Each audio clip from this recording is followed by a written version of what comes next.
Mapagpalang umaga po sa ating lahat. Muli ako si Mieta Sebastian and welcome to our daily devotion with Pastor Rosa Locampo. And today, our devotion tackles about okay lang bang makinig ng secular song?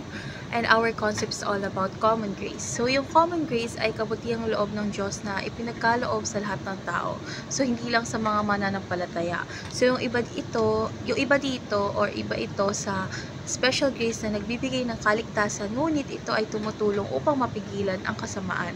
Suportahan ang kaunlaran ng kultura at hayaang ang lahat, Kristiyano man o hindi, ay makapag-ambag sa ikabubuti ng sangkatauhan.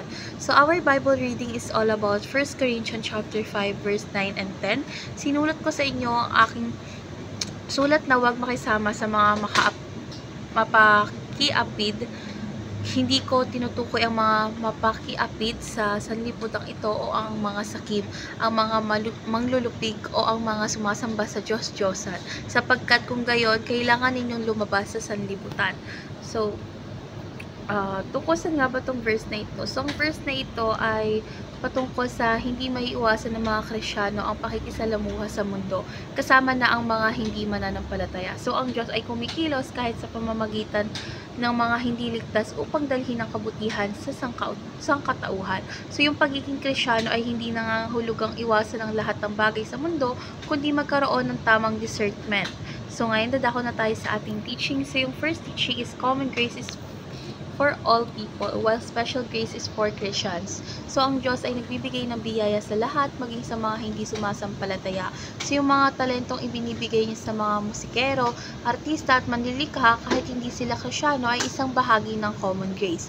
Ngunit ang special grace ay tumutukoy sa kaligtasan na natatanggap lamang sa pamamagitan ni Kristo. Second is God uses both Christians and non-Christians for human flourishing. So, ang Diyos ay gumagawa ng mabubuting bagay gamit ang kahit sino. So, halimbawa, maraming hindi Kristiyanong doktor, guro at scientist ang nag-aambag sa kaunlaran ng mundo. So, katulad nito, may mga hindi Kristiyanong musikero na gumagawa ng makabuluhan at inspirasyonal na music. Last teaching is Christians must collaborate with non-believers for the common good. So, hindi sinasabi ng Biblia na dapat tayong lumayo sa mundo, kundi ang gamitin ang ating pananampalataya upang maging ilaw at asin. So, sa musika, mayroong secular songs na maaaring makatulong sa pagpapahayag ng damdamin at pagbibigay inspirasyon o pagpapahalaga sa kagandahan ng buhay. Ngunit dapat tayong maging mapanuri at tiyaking ang ating pinakikinggan ay hindi sumasalungat sa prinsipyo ng Diyos. Ngayon, dadako na tayo sa ating applications. Yung first application is be sensitive to God's work through all people. So, makikita natin yung Diyos sa kahit anong mabuting bagay, kahit ito ay gawa ng hindi mananampalataya. So, wag agad tayong manghusga or wag natin agad husgahan ng isang bagay bilang masama or dahil ito ay hindi galing sa Kristiyanong pinagmula. Sa musika, pag-aralan ng lyrics, mensahe at epekto nito sa ating puso bago ito tanggapin. Second is be thankful for God's common grace. So, pahalagahan yung kagandahan ng sining, kultura at musika bilang bahagi ng biyaya ng Diyos sa mundo.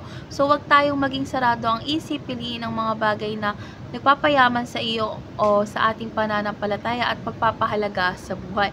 Dapat tayo magpasalamat sa Diyos na binigyan tayo ng kalayaan at discernment upang pumili ng tamang bagay.